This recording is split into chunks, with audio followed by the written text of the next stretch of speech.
Are you ready? Let's continue, shall we? Welcome back. Let's unlock Locks Chapter 3. Cut anywhere you like. Another night, another hunt at Nohoi's nest. Only this time I had moved on to bigger and better targets. Or maybe bigger and better was the wrong wording for it. And it was definitely the next step. Did Locke call in the police? On Laverna's third story. Maybe we'll find out. Once again I found myself nursing a drink by the bar. Who could blame me?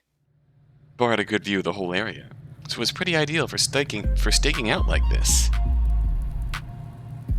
It had been a few nights of stalking, and I was yet to encounter my prey. Even though this was a relatively short amount of time, I was beginning to worry if, for whatever reason, they decided to stop coming around here. They'd have incentive to. If they didn't show up, I'd have to come up with another plan. I doubted that I'd be able to come up with anything better than I already had. Luckily for me, my luck would finally come around tonight. Over by the roulette wheel, Odin Deisma looked like he was in a good mood tonight. Fantastic. If you're looking for a dumb, rich rube, Odin Deisma wasn't pretty much the best you were going to get in Panthea. I finished up my drink and began to leave for my seat. Back to your usual tricks? Suddenly Osa spoke up. It was odd of him to start a conversation. Just looking to have some fun in your establishment, Osa. You should be happy with it. Don't think I approve of the little stunt you pulled with Bach. I don't care if you ended up letting him off the hook. The practice was messed up in the first place. You didn't care enough to say anything about it to Bach, though. Osa didn't respond. Instead, he kept looking at me with a hard expression. I didn't waver and held his gaze. You know the thing about luck, Locke? It runs out. That's why I make my own, Osa. The way you're operating, when your luck runs out, it isn't going to be pretty. Thanks for the tip, Osa. I'll take it to heart. I just hope that whatever you're getting out of all of this is worth it. And like that, he turned his attention away from me. What was his deal? He has a good point. He was seriously going to try to lecture me. Wild. Luck only ran out for people who actually left their fate in chance's hands. I was smarter than every schlub who walked in these doors. No chance in hell I'd end up like them. Anyways, I picked up the suitcase sitting by my side and made my way over to the roulette table. Luckily, the player to Polly's right was on a particularly bad run of bets and had just left the table in shameful defeat. I plopped down right next to Polly and began to make some token bets. I played the first round standardly and groaned when I lost. Next, I bet identically to Polly. He was going to go hard on the first third, so was I. When the ball landed on 4, I made sure to match Polly's level of celebration, whooping and hollering. That's what I'm talking about. Hell yeah, baby, hell yeah. What can I say? First third never fails. The first third never fails. It lands there more frequently than anywhere else, I'm telling you. Well, thanks for the advice. I only bet that way because I was following your lead. Really? Yeah, you figured you seemed to know what you were doing.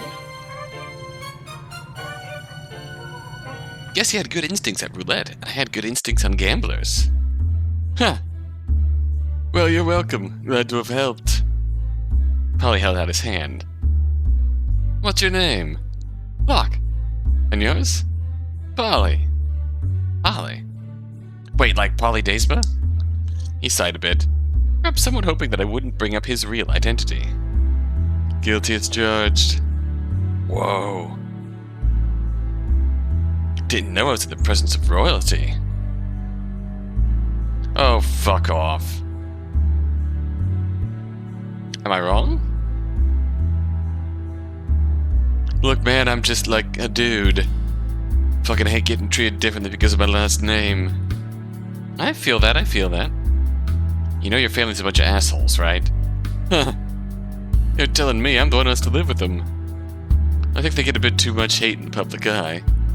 They're not like bad people or anything. Just got mixed the wrong way round. Well, money will do that to you. You would know? Just fell into a small fortune. No kidding. Dead relative. We weren't very close, but they weren't very close with anybody. Wow, you don't say. Well, hey, congratulations. Hey, no, there's nothing to congratulate here. I was doing just fine before this. Got a high-end job. I'm happy enough without it. Not many people casually brush off a small fortune. Disregarding it seems a little privileged, I think. Really? You gonna talk to me about privilege? Alright, glass houses and all, that's very fair. So what are you looking to do with all that cash? Honestly? Just looking to have some fun with it. As a habitual gambling junkie, that means gambling it away until it's either gone or I have more money than I know what to do with.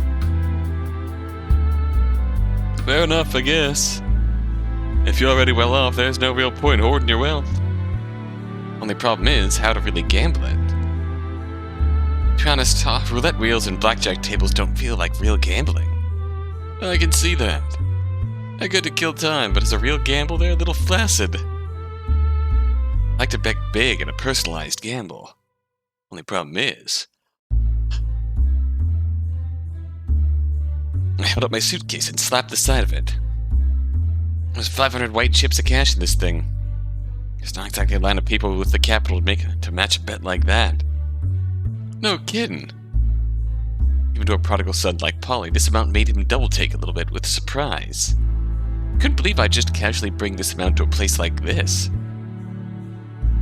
And just as well he shouldn't. The suitcase was mostly filled with phonies. I lined the top with legit cash for inspections and the like. But generally speaking, it was stuffed to the brim with low-rate counterfeit, the type you could get a lot of for cheap. Just like everything else about this approach, it was a setup. I already had the perfect rigged gamble in my back pocket. It was just a matter of leading Polly to the bait. I'd take him for all he was worth and get a bunch of cash. Well, a reasonable amount of cash. Enough to work as a stepping stone for the next phase of the plan. Mind if I take a look in that suitcase? Good, he was buying in. Be my guest. I held it up, and Polly opened the suitcase, looked over it, and was quickly impressed. For someone like Polly, I bet only placing real bills on the very top and stuffing the rest with printing paper would work. So you're looking to just gamble that all away? Yep.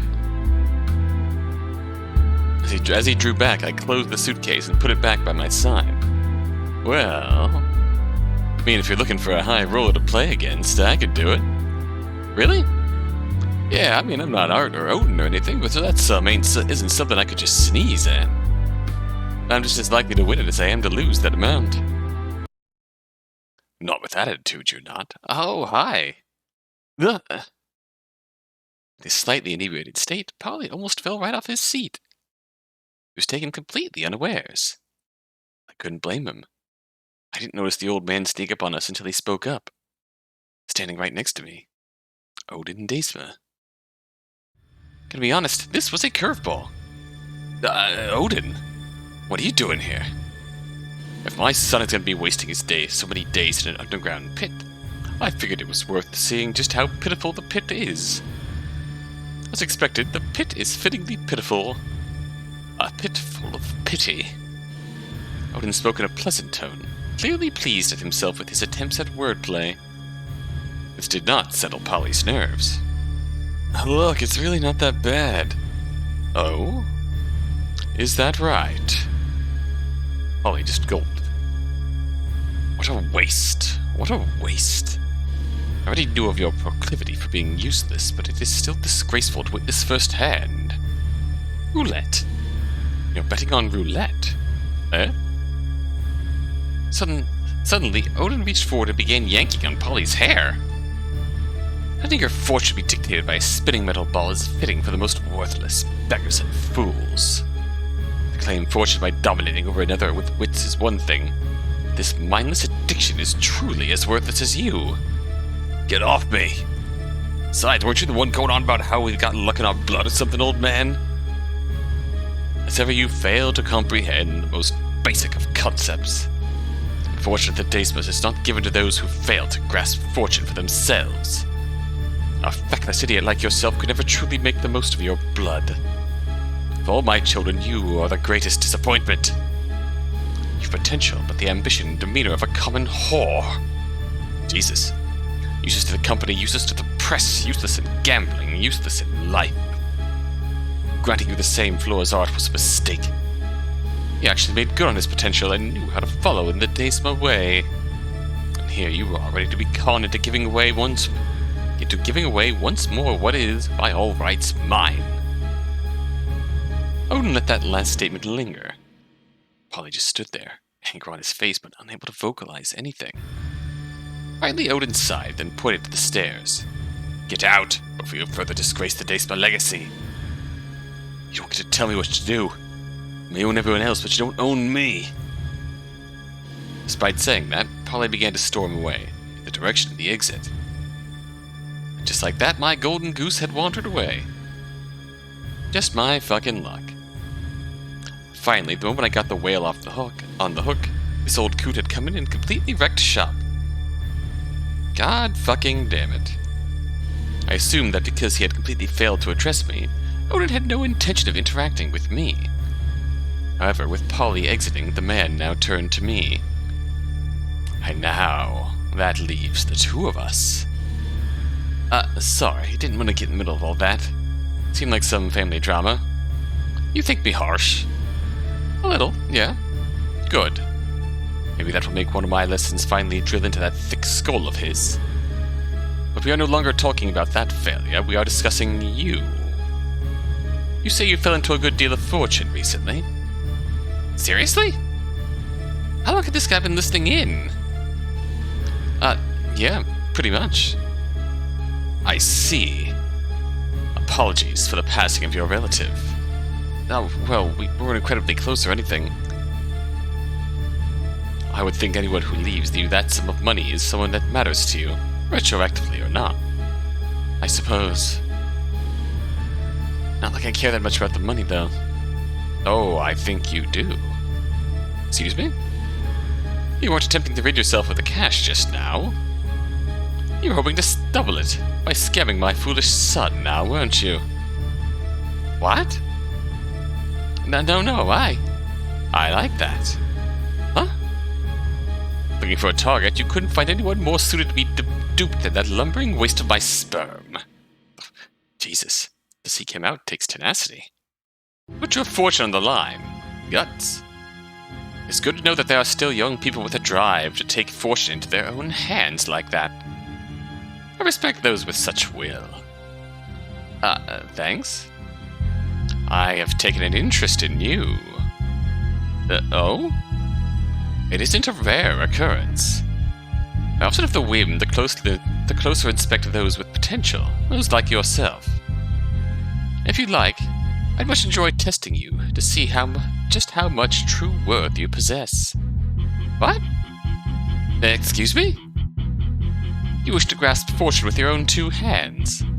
Well, I look favorably upon those who are able to follow through on such ambition. Why, had I not acted exactly in that way in my youth, Olympo would certainly not be the titan that it is now. I have taken away your gambling partner. Then shall I substitute in? Alright, then. If that idiot Polly lost a small fortune, bluster as he might, it would actually quite hurt him dearly. As much as that might be warranted, there's no need for such harsh discipline yet. However, I have more wealth and I know what to do with. At this point in my life, throwing a chunk of it away to witness your true potential. It should keep me entertained for the night. I bit my tongue. What should I do? On the one hand, this was completely uncharted grounds. I had not predicted the Odin factor whatsoever. I didn't exactly have the capital to pay out my debts if I lost. However, the fact of the matter is, if I wanted to move forward, I needed to get my hands on a serious amount of cash. More than what I had on me. Without it, Bach's campaign would be dead in the water. And so too, whatever I hoped to do with it. The poly option had pretty much just been completely wiped away. Without that on the table, I didn't have any other easy options for easy funding. Grasp a hold of your fortune with your own two hands, huh? You know, as fucked up as this old man was, I could see where he was coming from. Making the most of the opportunities presented was the way you got ahead in life. The only way out is through. If this was the way through, then I just have to go for it. You're on. You're saying that if I prove my value, I'll get your cash? And by all means, I'm up for a challenge. Odin let out a hearty laugh.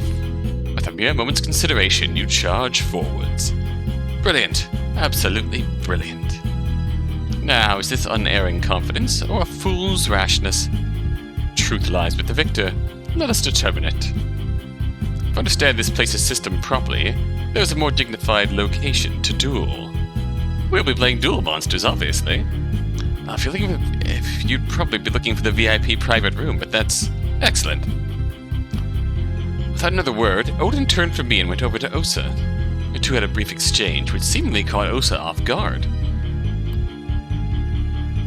Osa, in turn, called over and talked to a nearby staff member, whom he positioned working the bar. Then he led Odin over to the other side of the room. Sheepishly, I followed the two. Osa took out a pair of keys and unlocked the door. Then we entered into the VIP private room. It looked like most private rooms, although in here the lighting was still fucked up. Good for me. Before you begin, let me state perfectly clear what my role in all of this is. I abandoned my role at the bar because for a gamble with stakes this high. Osa looked over to Odin. Frankly, any gamble with Odin Deisma involved I may feel the need to oversee personally. Oh, Osa, how you flatter me. I am not going to take sides. I am not going to take judgment. I am simply here to observe and moderate. Let me be clear. Osa was looking at me, more at me than he was at Odin. I see any cheating. I see any rule breaks. I see anyone trying to weasel out of paying what they're owed. There are going to be consequences. Serious consequences. Osa looked back over to Odin. This goes for both of you. Mr. Deisma, I know you're a big shot and all, but from day one, my mission statement with Nohoi's nest was a place of true fairness. I wouldn't have it any other way. Odin's smug grin was really irritating, but I had to keep my head on straight. The gamble hadn't even started. I couldn't let him psych me out. Osa made it clear. Sleight of hand tricks were too risky here. The only thing I could count on was my skill. The gamble will begin when both players agree to a clearly specified set of rules. Once the rules are laid, they are final, so be sure to get any clarifications you want out of the way. Sounds good to me? I assume if you're bringing me in here, Odin, you've got an idea of what you want me to play. Naturally. Odin reached into his pocket and took out a special set of cards. There were only 13 of them, and they had constellations on the back. Did he just happen to bring these? We'll play with these. Mind if I check these out? Make sure they're not gimmicked? Be my guest. Reached over and started inspecting the cards. Meanwhile, Odin continued his explanation. The game that we'll be playing is a custom creation of mine. I believe it's the best way to get to know someone. If I care enough about a person, I'll often trade standard introductions for a round in this game. So you're saying you played this game a lot before? Doesn't that put me at a pretty severe disadvantage? Having me as your opponent in any context would be a severe disadvantage. Fair enough. Relax, this game is easy to pick up. Isn't one like chess or mahjong where rote memorization is necessary? A child can reach the highest level of play in mere minutes if they possess the mind for it. Besides, I am the one offering you a chance to rise above your station. It is natural that you would be on the back foot, I guess. So then, people who are born with a certain lot in life, whether they are a ruler or they are a dreamer, in most cases the ruler shall walk as the ruler, and the dreamer shall walk as the dreamer. But there is a rarest of cases where the dreamer can overtake the ruler, if the stars align perfectly. That is the name of the game. Star alignment. It is the Dreamer's job to align the stars so they may rise above their station and seize power for themselves. A ruler's job, however, is not to simply laze about in complacency. That is the job of a fool looking to be dethroned.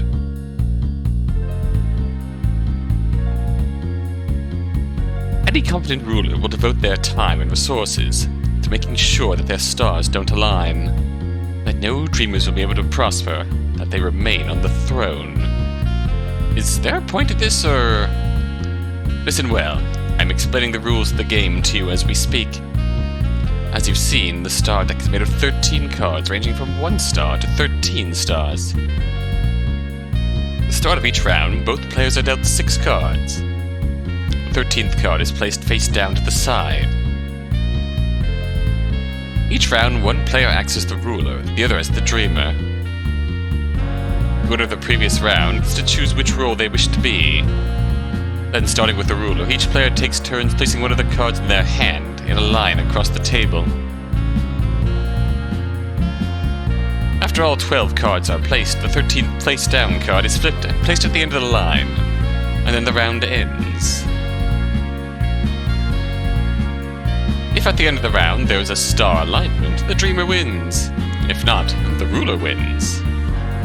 So what is a star alignment? It is a set of 3 cards in a row where the difference between the first and the second card equals the difference between the second and the third.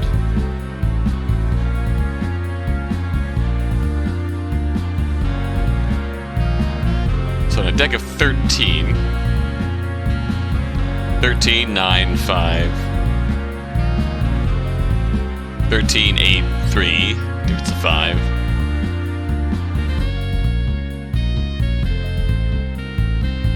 13, 7, 1, and so on down the line. 1, 3, 5, 3, 5, 7, so on, so on. So then 1, 2, 3 would be a star alignment. 1 is added between each card. 13, 11, 9 would be a star alignment. 2 is subtracted between each card. 3, 7, 11 would be a star alignment. 4 is added between each card. You get the picture. Seems a little complicated. Trust me, when you're in the game, it'll be painstakingly obvious.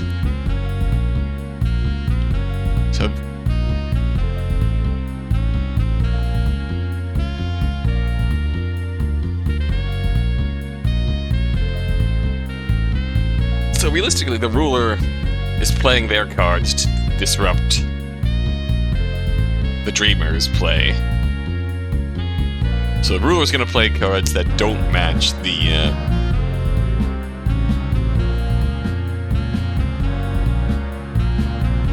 difference between the previous 2 cards.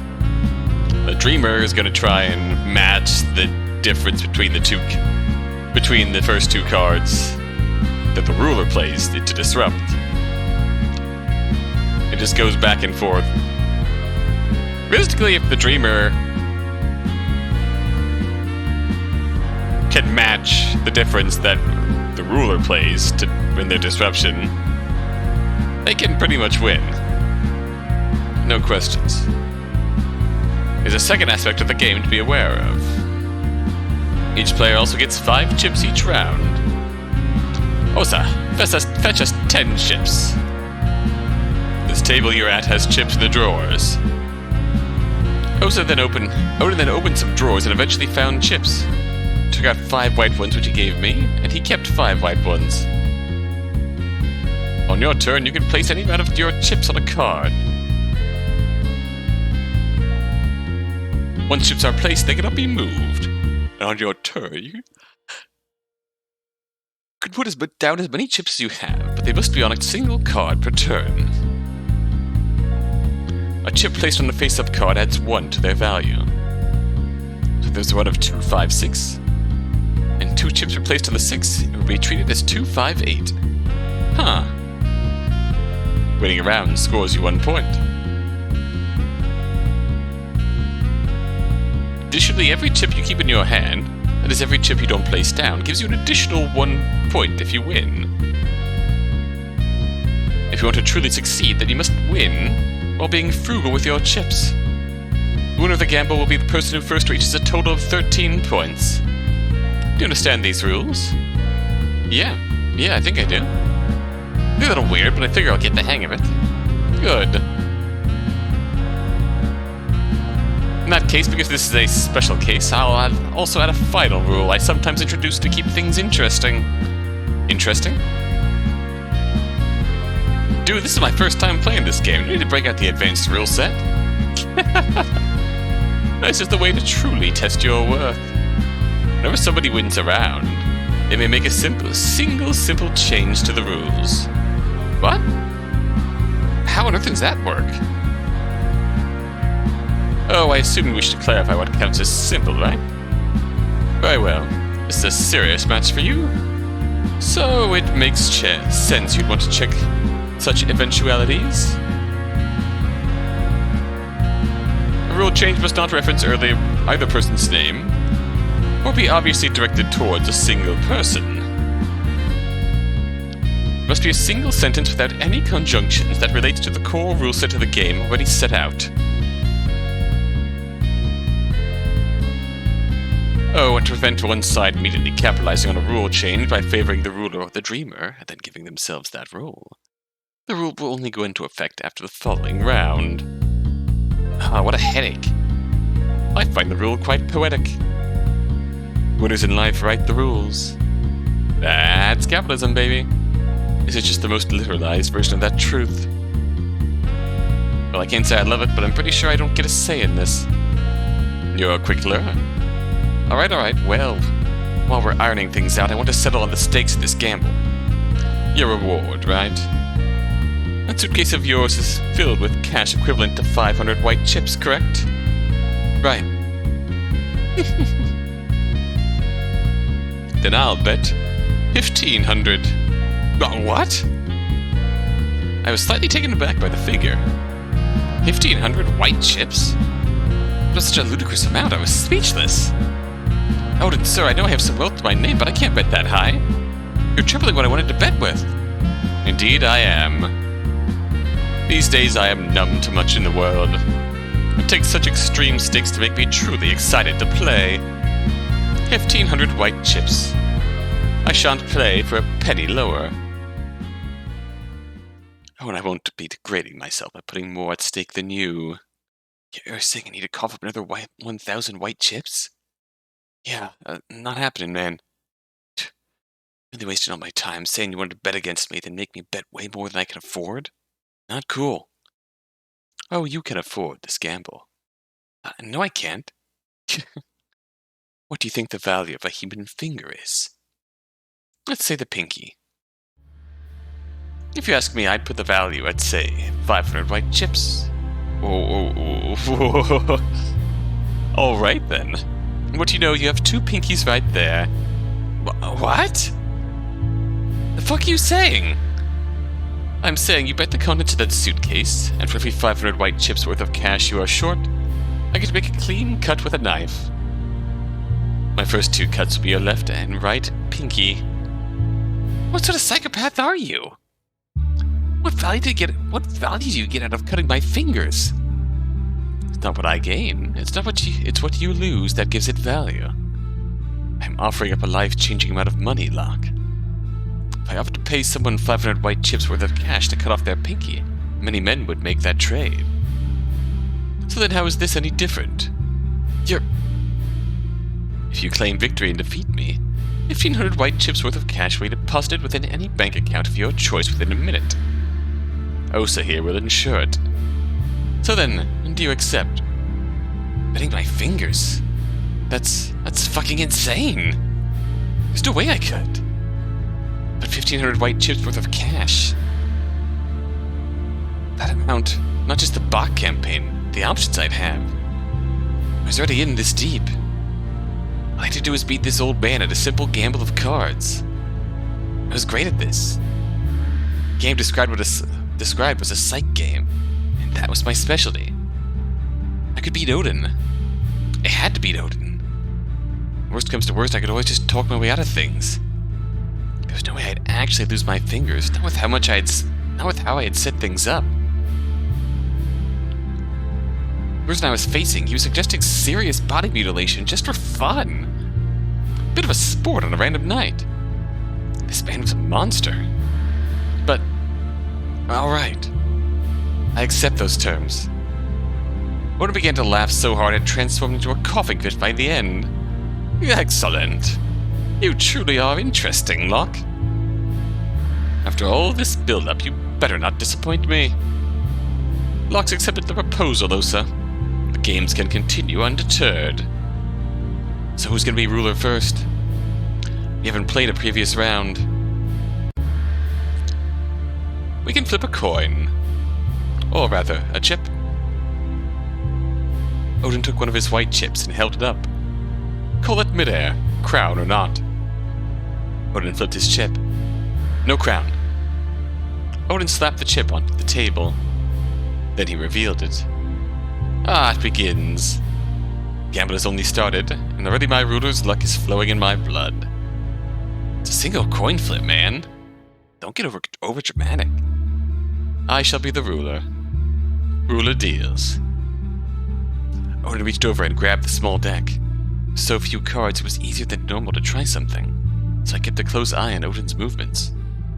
It was all legit, though. By the time he began dealing me my 6 cards, I didn't see any moves.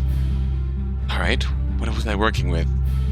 2, 6, 8, 10, 11, and 13. Pretty high-scoring hand, this one. Suppose that was good? Using reverse logic, I could deduce Odin had a 1, 3, 4, 5, 7, 9, and 12. Except he was missing one of those. A little bit of randomness kept me from being able to completely strategize. As Dreamer, I had to create strings of equal distance. However, at least one of the cards used would be one that Odin provided. The simplest way for him to block off my opportunities would be to play smaller cards when I wanted to make a positive set, and larger ones when I was trying to make a negative one. Yeah, that is true. In that case, Odin being limited to the lower valued cards was probably good for me. Before I could think much more on this, Odin placed his first card. A 5. Odin was never going to deal a set into me. In that case, I placed an 11. So 6 up. By going this high, I was forcing him to play something extremely low.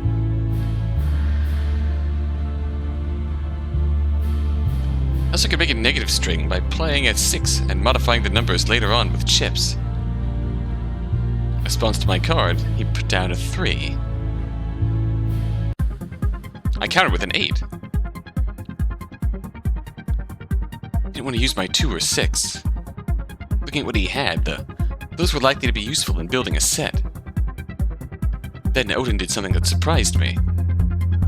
He placed down a 9. 3, 6, 9. Must have known I had a 10. Or at least, thought it was quite likely. Well, still, I had to make the obvious move. I placed down a 10. Odin just smirked and placed down a 4. Okay. 5, 11, 3, 8, 9, 10.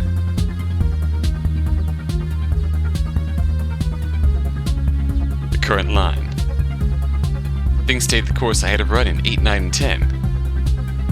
He was probably going to use chips to mess that up, however. We're just holding off, trying to make a move at the last possible minute.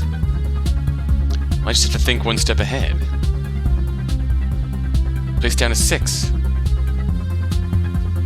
This should force Odin's hands. As expected, he played a 1 in response.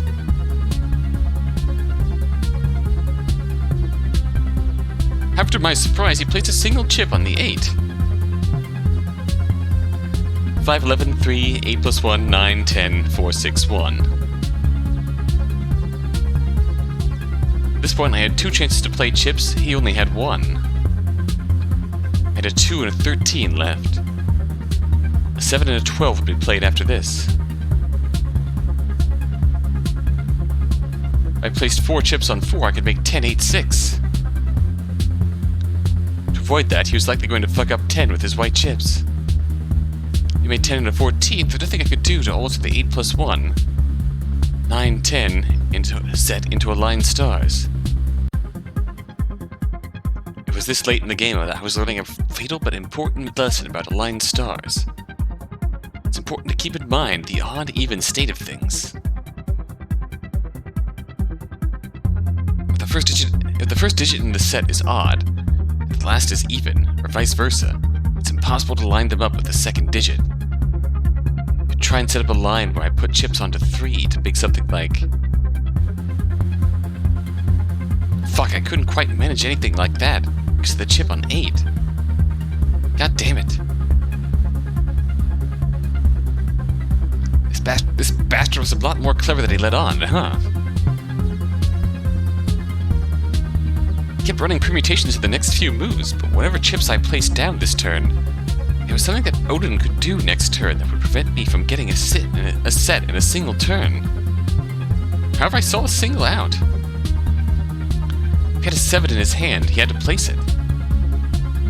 Then I placed down my 2 confidently and passed the turn to him. If he had a 7, this was check and mate. Typical weakness. Excuse me? When you see a chance for surefire victory, you leap and pray for it. It should be obvious that I had a 7 in my hand. There's no way I would leave myself vulnerable like this. Shit. It's not like you're a god. Could have been focused on survival and not have thought ahead far enough. Now the underestimation rears its head. I am a ruler and a god. You should have kept looking for a line of play.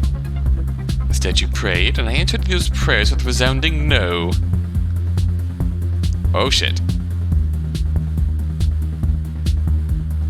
Cackling, Odin placed a 12 down and placed a single chip on the 6.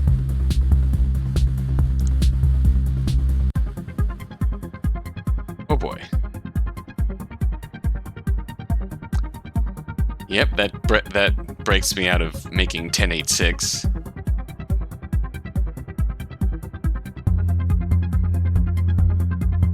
Seven.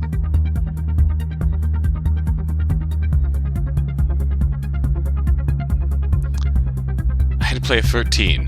The final card would be a 7. Shit, there was nothing. You can only play chips on 1 card per turn. Else we probably could have saved that. No, that's not 10.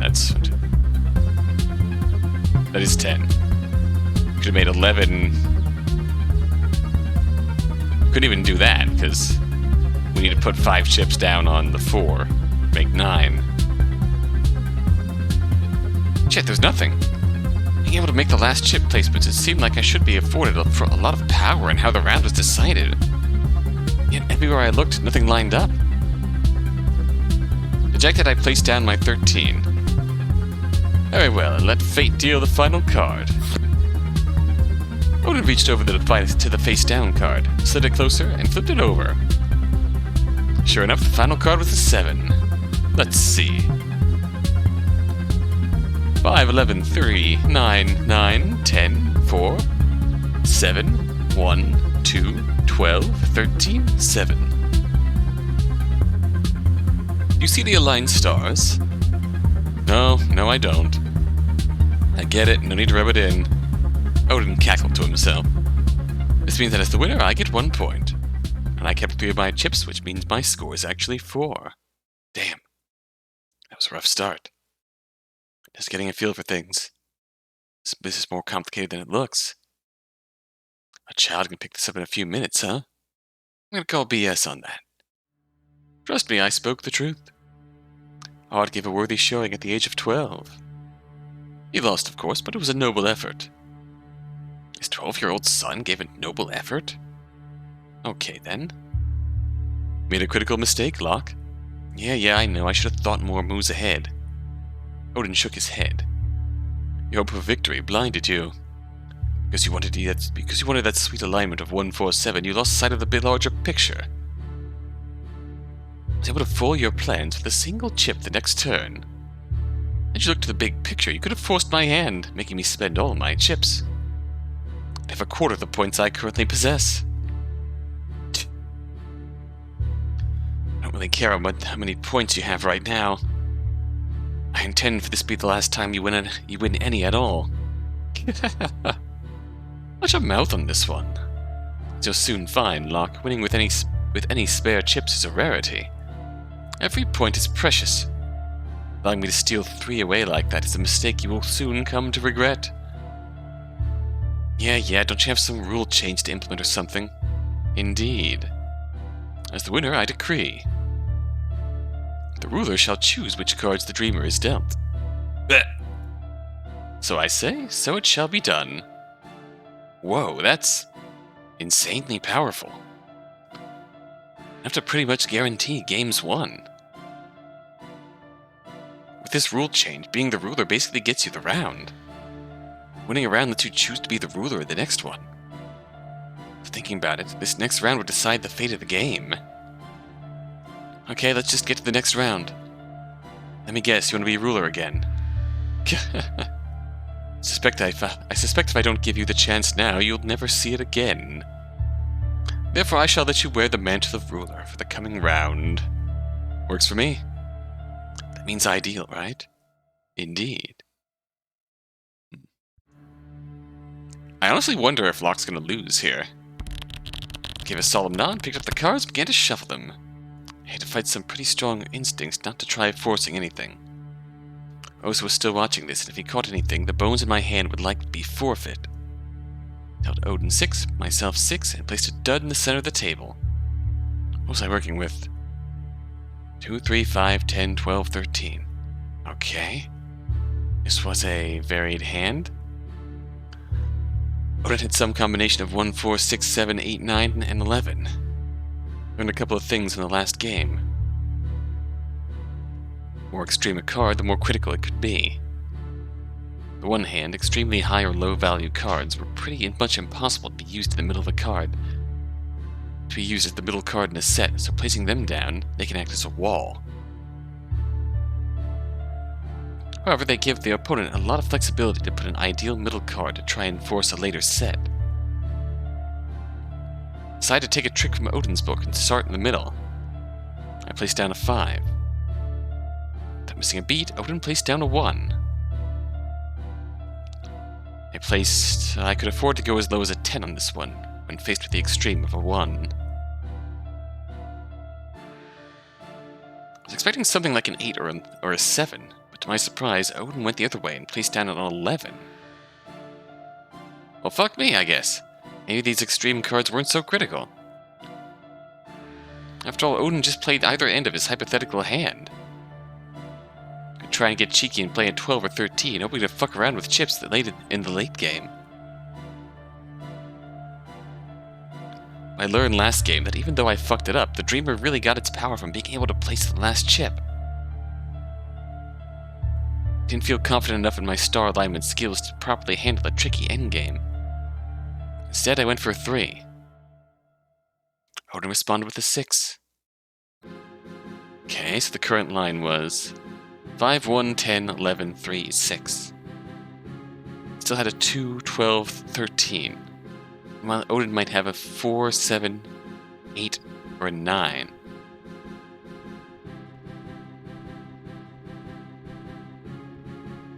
Placing down a 12 or 13 was like asking for trouble. I had stalled long enough. Finally placed down my 2, which acted as something of a trump card. Odin responded with an 8. This was crunch time. 5, 1, 10, 11, 3, 6, 8, 2, 8.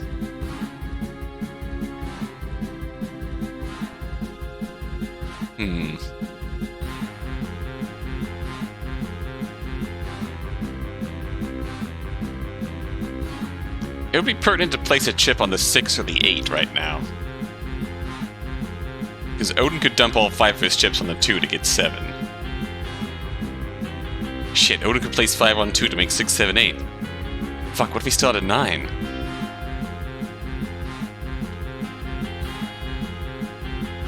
If that was the case, he could threaten me by placing it between my 12 and 13.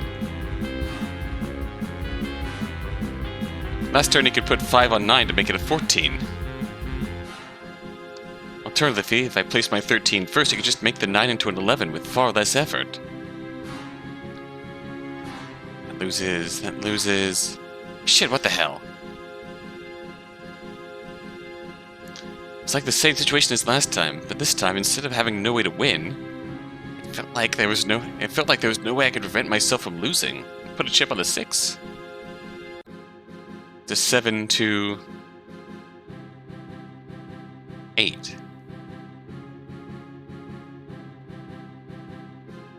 I tried to keep a poker face. Like a shark, Odin could smell my fear. Say, Locke. What? I wonder. Does that suitcase of yours really contain 500 white chips worth of cash? Fuck. The hell are you trying to imply? Oh, nothing. This is my son doesn't always properly vet things. But I do. I've been scammed one too many times to ever not thoroughly inspect my winnings. What were the rules again? Oh yes, for every 500 white chips short you were, I'd get a free cut with a knife.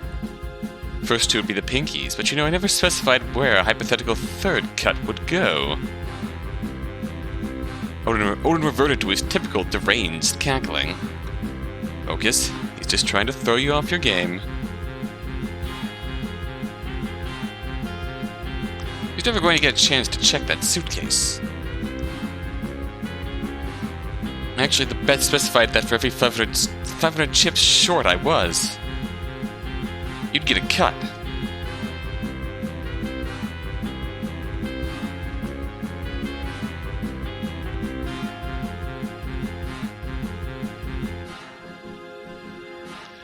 That means if I have cash equivalent to even a single white chip in that suitcase, my debt of 1500 would be reduced by 1. $14.99 is only short 2 installments of 500 chips, with an additional $4.99. Oh ho ho, it appears you're right. Well, then if you have even a chip over the 500, I'll only get to collect a single pinky? Isn't that a shame? Let's hope you didn't think to pack anything extra in there. Played a 13 and placed a single chip on the 6. Had to pray that Odin didn't have the 9. Of course, like clockwork, Odin placed down the 9, so... 8, 13, 9.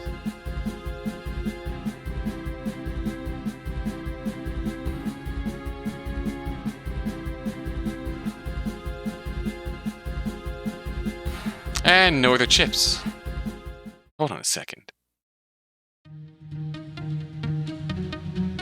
You know, sometimes the problems you're faced with are quite complex. You need to track multiple logical trains of thought at the same time.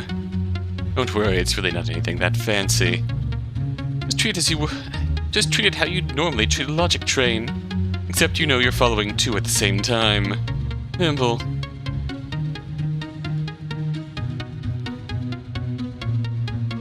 Alright, let's think.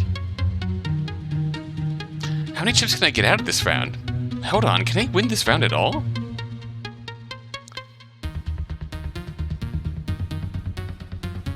Oh, are these the 2 bits we're following here? How many chips can I get out of this round? I need to remember how to play logic. What happens if I hit the brain button? Nothing happens. Okay, well, to figure that out, I need to figure out how many I need to spend. Is there a way that Odin can create a star alignment?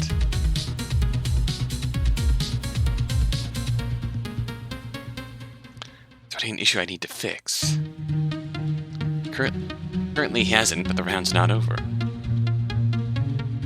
Start by fixing the 10, 11, 13 situation.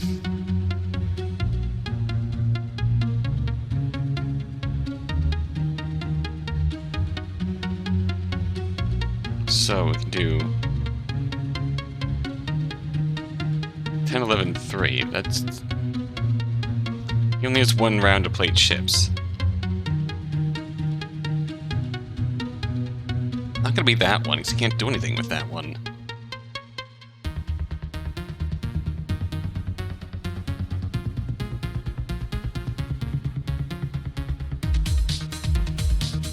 3, 7, 2.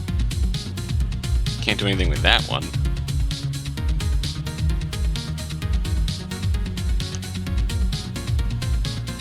2, 8, 13.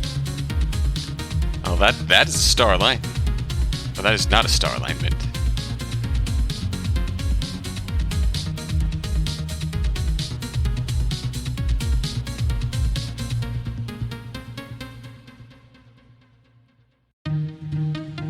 He has an odd number of chips to spend. And you only put them one place.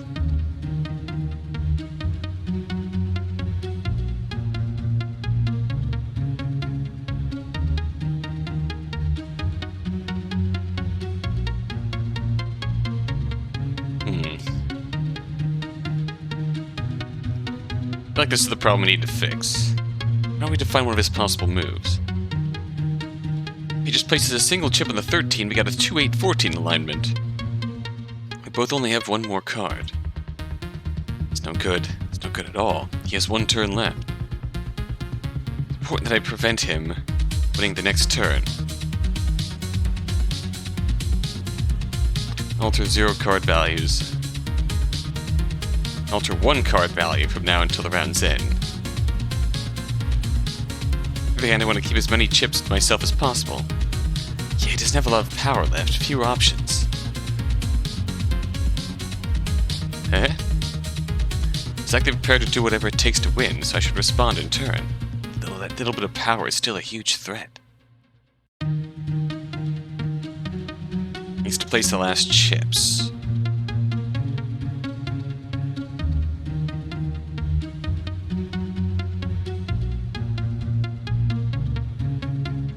Four. Okay, we can go 0 through 4.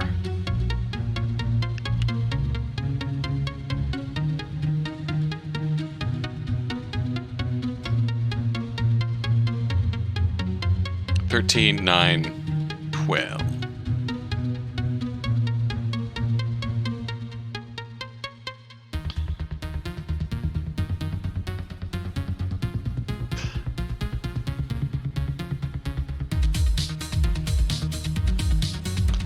Let's see, if we take 13 and make it 15, 2, 8, 15, that gives us a gap of 7. 7 between 8 and 15. 6 between 2 and 8.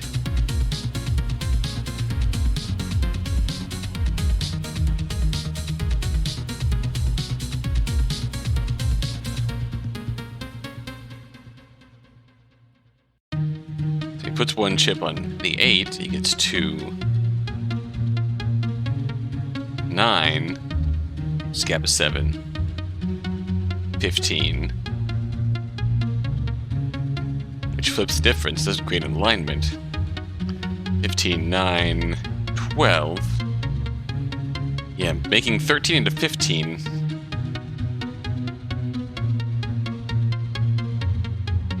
Remove his ability to create an alignment between 15 and 12. Odd number differences are good.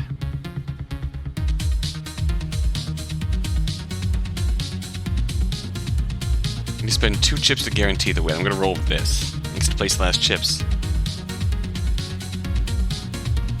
If I just place the 2 chips on the 13, he'll be unable to make a star alignment. There are 2 opportunities to make an alignment, he can choose either. I haven't spent any chips yet, so I'll be left with 3 chips in that case. I can only defend once this turn.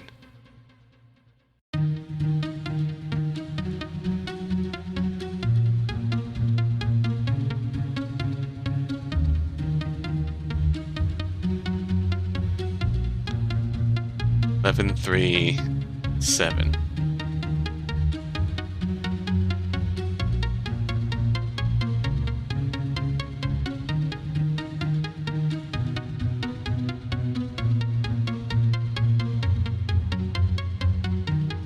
$15, $9, $12.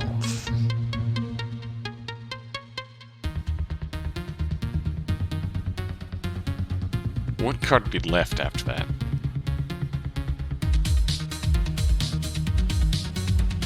3. There's a 4 left.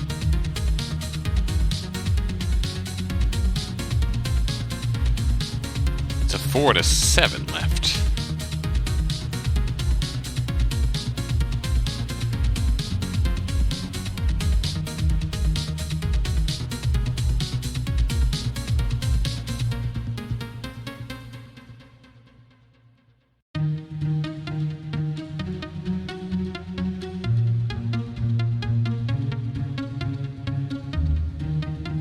If he has the 7...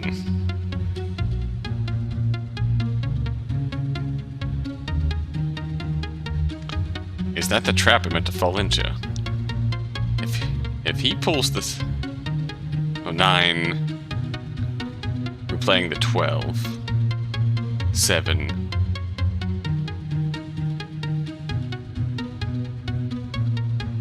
Four.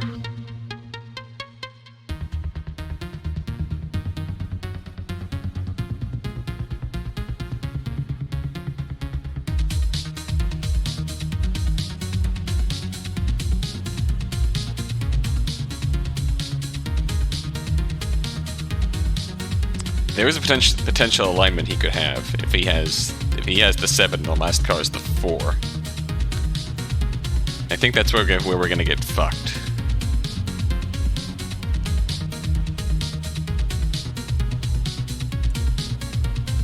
That was a pipe dream. What incredibly unlikely to happen. Odin can only attempt one alignment, and I can block it. All in all, 3 chips in a round one is more than enough to turn the tides to my side. Which means this round is mine. 9. Yeah, we're gonna get... We can see where this is going, right? I play the 12. Locke plays the 12. Odin plays the 7. Last card is the 4. Odin plays the 7, and most importantly, drops a chip on the 7. Which makes 12-8. And then the last card's turn, it's a 4. Nice. Kinda like this. We can see where Locke's logic is gonna fail. 5, 1, 10, 11, 3, 7, 2, 8, 15, 9, 12. Yeah, no. There wasn't a single way you could align all 3 cards in a row with a single turn of placing chips. I fucking knew it. I knew that I was better at this game. I felt like I'd covered all my bases. I was worried about some unknown fear, some unknown move he'd make with his second to last turn. But no, Odin was all bluster, not bite. His first victory was just because it was easier to play as the ruler. And now I'll be ruler for the rest of the game. In fact, I'd be netting a tidy 2 extra points with 2 chips completely unused. Nice try, Odin. But scare tactics wouldn't work on me. We're gonna lose. Place down my 12 card confidently, then place 2 chips atop the 13. Odin then just flashed me a toothy grin. You asshole. It's his final card at the table. A 7. Yep, he's won. Then he placed a single chip on top of it. Huh? Well, time to flip Fate's final card. Odin reached over to the face-down card and revealed a 4. So then let us see. 5, 1, 10, 11, 3, 7, 2, 8, 15, 9, 12, 8, 4. The stars have aligned. 12 minus 4 is 8, minus 4 is 4. My face instantly flushed. I had completely missed that possibility. What the hell? Could I have prevented this? No, even if I placed all 4 of my remaining chips on 12, he would have just had to put 2 more chips on 8 to make it a 10, and I'd still be boned. What the fuck? What the fuck? Oh, and I have 4. As I have 4 leftover points, that brings my score to 9. Why, a mere 4 points away from victory. Lucky me. No, fuck this. This is obvious bullshit. I spread out the cards and began squinting. This goddamn constellation thing. Must be some markings on it or something. piled them up and took the cars to the movies. Shit, nothing. How are you cheating? Ah, you're starting to unravel. The show is truly beginning. Cut the shit, what are you doing? Easy lock. He's cheating. Fuck this, there's no way you can make the moves you made unless you're cheating. He's just thinking one step ahead. And how do you figure that? Last round. At first glance, from my perspective, it looks like a clever plan. However, the only way you can strategize around that is if you knew the last card would be a 4. Until the very end, that card could have been in my hand. No, I ruled out that possibility when you placed down the 2. What are you talking about? Simply put, there was a world of difference between the two of us. I command a nationally powerful company. You spend your time drinking in an underground casino. Thought there might be more to you. But no, you don't have what it takes. Instead, I'll enjoy watching you squirm as I slowly corner you. I felt physically nauseous. Knew this might be hard, but what the fuck was I up against? From this round out, the ruler would get to pick the cards. Odin would choose to be ruler. It was over. No. It was over when I said it was. Nervously, I pushed down on my belt. I sat up straight. Odin wasn't going to get a chance to open that suitcase or cut my fingers off. I said that when I began this, and I said it because it was true. Well then, let us introduce a new rule. As the winner, I decree. By default, winning as the ruler scores 3 points. So I say, so it shall be done. Odin's intent with this was painfully obvious. He'd win this round, because he dealt the cards, and win a point. Then he'd be the ruler again, win that round, and win another 3 points. He'd have 13 points, and I'd be dead in the water. Let me guess, you want to be a ruler now? I was merciful once, Locke. Never expect such courtesy twice. Fine, just get to dealing. Odin happily complied with this order. However, instead of shuffling, he spread out the cards and gleefully looked them over. The symbolism in this a bit too on the nose. It's not like this game hasn't been won for subtle metaphors. Before I could question what that meant, Odin passed me my cards and I got the point. 1, 2, 3, 4, 5, 6. Ha ha. Got all the lowest cards and he got the highest ones. Different statures and such. Arrogant piece of shit. Nor was this meant as an insult, it actually trapped me pretty badly in terms of the game. Chips were useful to manipulate the cards to make sets. When the base cards are high-low high, or low-high-low, it's pretty difficult to straighten them out into anything sensible. Trying to get any alignment with the cards fluctuating from high to low seemed nigh impossible. However, I wasn't exactly content to just throw in the towel for the round just yet. I had 5 chips to work with, and the last say. Higher cards like the 5 and the 6 could easily jump up to values of 10 or 11, which could complete sets if Odin wasn't careful. There was one other spark of hope I had, based on what Odin had just said. Odin suddenly began the game with a thunderous motion. He slammed an 8 card on the table. In theory, that was a perfect opportunity for me. I should push with my 6, maybe my 5, and force him to use his big guns like a 13 or a 12. That would be the standard play. That would be the trap. Odin spoke about things being metaphoric. Could it be that in a haphazard moment of tripping on his own ego? Odin had carelessly given me the bottom 6 cards and himself the top 6. It'd be amusing to him and a decent enough strategy. If he did, he would have opened himself up in a way he might not expect. Because that would mean a 7 would be the final card placed. A 7 was low enough that if I combined it by placing a 6 and some chips, it could be the low end of a set. Something like 11, 6 plus 3, 7. In that case, I couldn't waste my 6 on this trap. This 8 threatened. Instead, I responded with a strong 1. And then, for the first time, I heard something I hadn't expected from Odin. I heard a sigh. Even until the end, you couldn't reach the truth. And then, very simply, he placed a 7.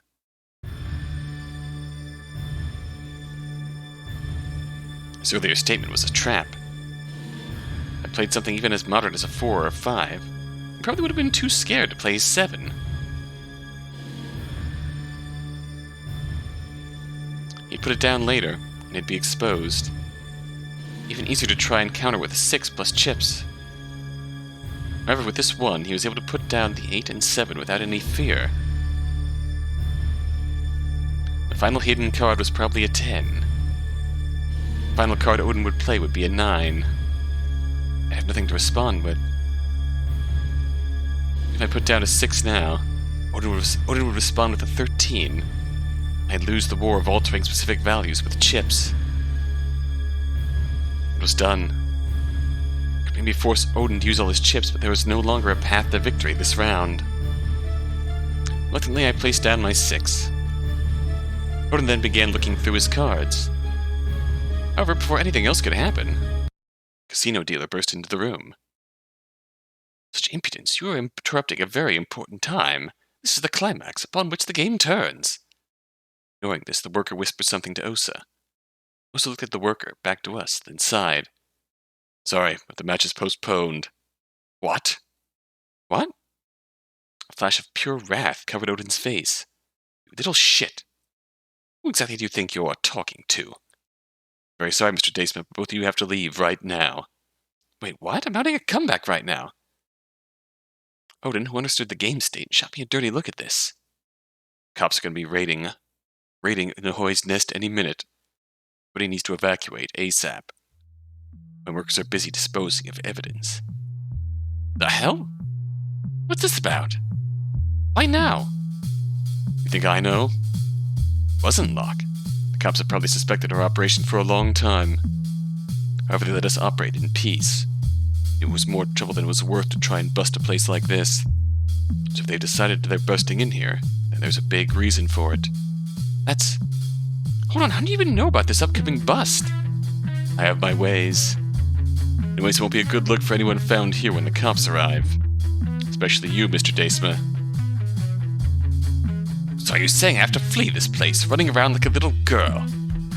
Actually, there's a quick way for you, too. This is the VIP private gambling room. So? Without answering, Osa walked over to the corner of the room. Picked up a long, thin metal rod that I hadn't even noticed until this point. Then he began using it to poke the ceiling. Bit of effort, he pushed away a tile on the ceiling, and down fell a wooden ladder. Secret escape hatch. Sick. I suppose that's preferable to fleeing on foot. Not much to it, just go up. Now, if you excuse me, as you would imagine, I have a lot to deal with right now. Without another word, Osa left the room, likely about to start putting on any number of fires that had just popped up for him. Well, he didn't need to tell me twice. I grabbed my middle suitcase and made my way over to the ladder. I figured it was best if I went up first, since there was likely to be another hatch at the top of our ascent. Could a man as old as Odin even climb a ladder? Yeah, this guy could probably could do it. Upwards I climbed. I expected there was a wooden hatch at the top of the ladder I had to give a solid push to open. At the top of the ladder, I found myself in a super dark, very cramped room. The only thing I could see was a single door. So obviously I grabbed the handle and pushed it open. All of a sudden, I found myself in the middle of an empty alley not far from Nohoi's nest. I looked back. A door that literally went nowhere. Well, it was probably locked from the other side. If I saw it passing by, I likely wouldn't give it a second thought. It only took a couple of moments for Odin to catch up to me. Yep, this guy was surviving on pure energy at this point. Some weird part of me respected it. Odin, meanwhile, looked none too happy walking out into the alley. Utterly disrespectful. Totally and truly an insult. You won't see me showing up at that establishment again. I mean, it's not like it's their fault. Odin shot me a nasty look. Anyways, well, that sucks. Fortunately, it looks like we won't get to finish that game. We have no way of knowing who would have won. So, bets off. Odin was not letting that fly, which was frankly to be expected. No way of knowing? Boy, I had you on your knees. Would have taken but minutes more to lop your head off. Well, you know, that's your interpretation of the facts. Interpretation? Anyone witnessing that game would view it the same way. Even the dumbest of my sons would assess the situation as such. Gambling's a complicated beast. Anything can happen. Impudence. If you truly believe that, then let us resume the bet post-haste. I wish I could. Unfortunately, our place has been lost. Who had what cards? Which have been placed? I remember all of that. So do I. But who's to say our memories coincide? That proves such memories would be just a he said, she said situation. I don't even accurately recall quite what the score between the two of us was. Osa bore witness. You could testify to such things. Odin, my good sir, I'm afraid you overestimate Osa. I'd been watching, but I doubt he was paying that much attention to our gamble. If he can remember many details, I'd be surprised. Especially after dealing with the police, whatever comes with that. And that's the thing, the bet was made in Nohoi's nest, and it remains unclear if the nest will even remain by the end of the night. Who's to say how long it'll take to reopen after this? Basically, there's no real way we can fairly continue with and enforce the bet. So then it has to be called off, permanently. Odin's brows furrowed. Anger turned to skepticism and suspicion. You. It was you who called the police, wasn't it? It was your attempt to weasel your way out of things. What? Dude, what are you talking about? You knew you couldn't win, so your only way to escape my snare was to burn down the whole building. Okay, after the game I thought you still had all your wits about you at your age. But I might have been mistaken. The two of us were in the same room the whole time, right? How exactly could I have called the police? You yourself? No, you didn't call the police. That simply means you had an accomplice who did the deed for you. An accomplice? What, do you think I just have somebody manning the phones 24/7 ready to make a crank call to the cops at a moment's notice? Hell, I didn't even know I was going to be gambling with you until earlier tonight. Before then, as you so accurately deduced, I planned to scam your son. Why would I then have my friend ready to call the police?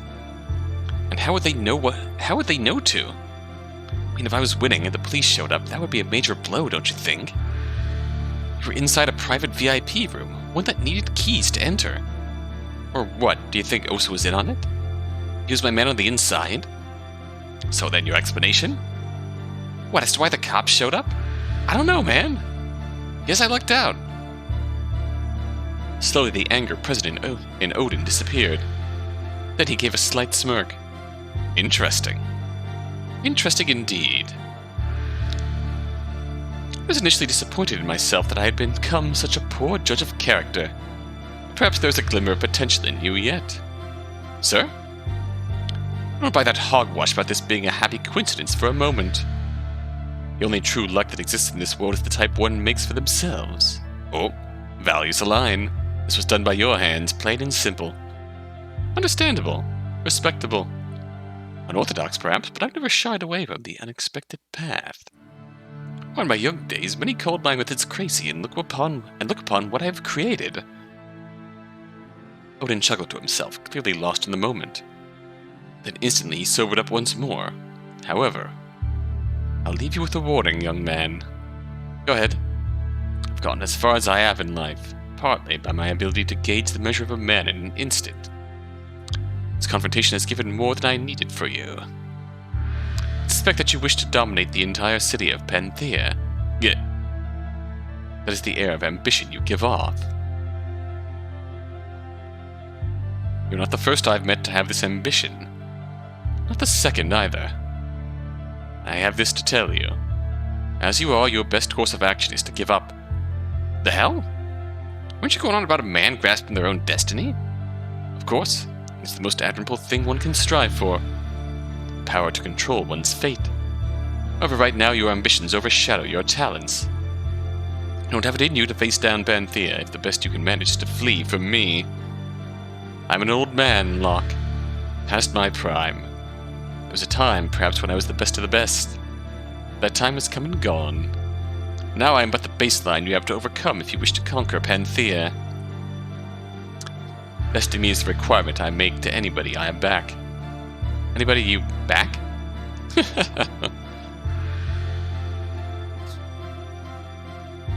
You are a familiar character, Locke. I feel as though I've met you before. However, the past you defeated me. You could not. What? If you strive for power, all you will find is woe. With this last cryptic message, Odin turned away and began to walk down the alley. The hell?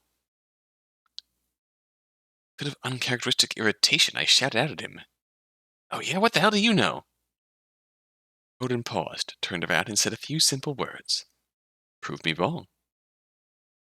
And like that, he continued his exit. Annoyed, I turned around and left in the opposite direction. He was right, of course. Belt was a custom build from an online niche tech site. When I pushed down on it, it pressed a button which gave an alert elsewhere. Back at his home, I had instructed Bach to have the alert read nearby. If it went off, it was his job to place an anonymous call to the police informing them of a fake murder.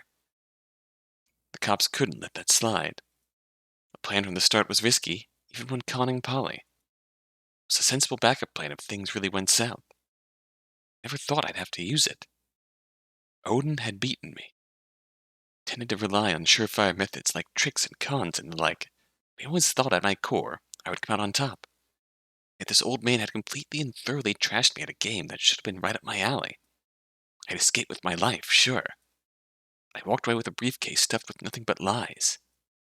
I didn't have the capital needed to fund Bach's campaign. I didn't have any other ideas of how to make that much in a short period of time. As I walked away, I simply felt aimless. Whew. That was about 15 minutes too long. Well, that could have gone better, eh? Real swinging a whiff there from old Locke, huh? To be honest, after the shit he pulled last scene, I find it a little satisfying. Just a little. Good old classic comeuppance. But I can't gloat too much. Can't really blame Locke for how things shook out. His attempt on Polly's fortune was blocked by completely unforeseeable circumstances. And he had a good enough exit plan lined up from the start. Why not take a swing at a near impossible task? And going into a custom gamble against a genius like Odin, that's as near impossible as it gets. I mean, Locke should know better than anyone, don't you think? Say what you will about the man, Odin Deisma did not get to his position in life through dumb luck. Sin and sacrifice, but skill as well. Though that has led to some cockiness on his part, to put it lightly. Made a big stink about Locke's lack of intelligence at the end there. But it's not exactly like they were on equal playing fields, you know? Forewarned is forearmed. Let's say that at the end of the scene, time rewound. Locke found himself at the start of the match against Odin with his memories intact. He now had lived experience. He was now familiar with that game. Would the outcome still be the same? Would Locke still lose? But I actually know the answer to that question. Want to bet on it? Ooh.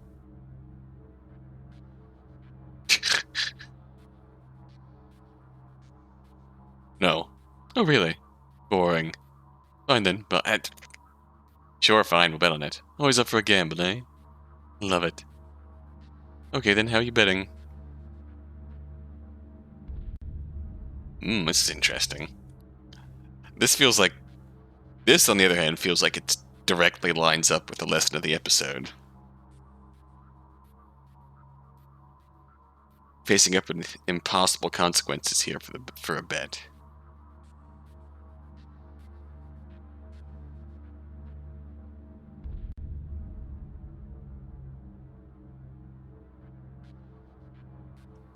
So, let's leave it at this then. Would Locke win? If he had a second go at it, would he still lose? Until next time, until then.